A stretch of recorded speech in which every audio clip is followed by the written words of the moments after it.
Bonjour, aujourd'hui je vous présente une nouvelle finale remarquable entre Pillsbury et Günzberg. Les deux joueurs atteignent cette position avec égalité de matériel, 7 pions de chaque côté et fou et cavalier. C'est au tour des noirs de jouer, Günzberg décide d'échanger les fous, mais il crée un pion passé pour Pillsbury. Vous voyez que ce pion maintenant va se diriger vers la case C8 pour la promotion en dame. Pour arrêter ce pion, Günzberg va décider de jouer cavalier B8 avec l'idée de venir mettre son cavalier en bloqueur en C6.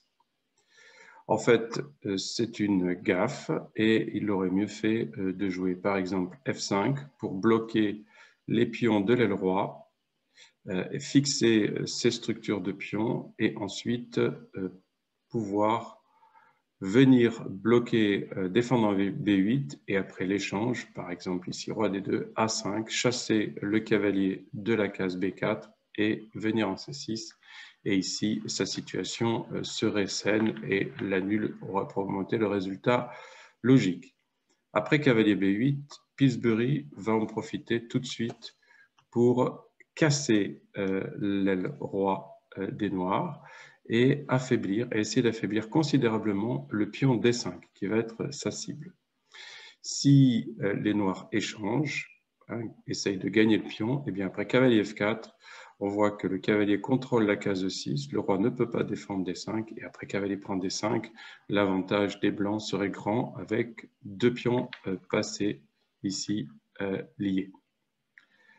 Pour lutter contre cette menace, Günzberg joue G5 pour contrôler la case F4 et empêcher l'accès du cavalier en F4.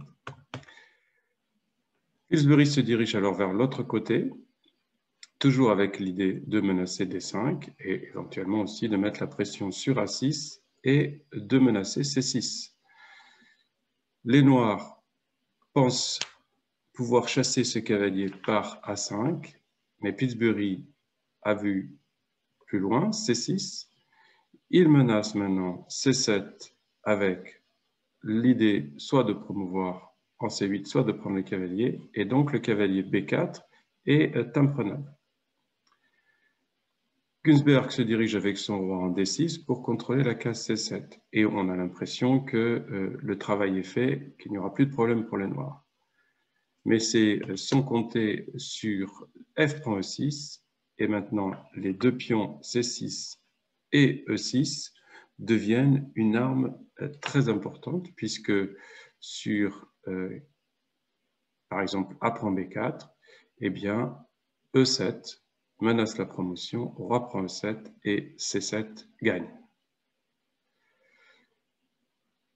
Après F prend E6, Günzberg prend C6, cavalier prend C6, roi prend C6, nous sommes maintenant dans une finale de pions. Et là aussi, visuellement, on a l'impression que les noirs vont s'en sortir très bien avec le roi qui revient en D6 et qui va prendre le pion E6. Et même, on peut être inquiet pour Pillsbury. Mais voici la clé de la finale, E4. La cavalerie arrive en quelque sorte, puisqu'après D prend E4, D5 et à nouveau un pion imprenable à cause de E7. Après roi D6, eh bien, il suffira à Pillsbury d'amener son roi pour aller picorer tous les pions noirs. Et le roi blanc est toujours dans le carré des pions de l'aile dame, comme on va pouvoir le constater. Après B4, roi prend E4, A4, roi D4. Vous voyez que ici, le roi rentre dans le carré sans problème des pions. Dernière tentative de Günzberg, c'est d'attaquer de l'autre côté, mais ça ne suffira pas puisque le pion H maintenant devient lui-même un pion passé avec évidemment la possibilité, quand il se transformera en dame, de venir attaquer le roi noir. Si par exemple les noirs essayent F5, H6, vous voyez le pion et il arrive bien avant le pion noir. Dans la partie les noirs ont essayé encore ici. Donc après H5, A3. Évidemment, il faut rester vigilant parce que B3 menace.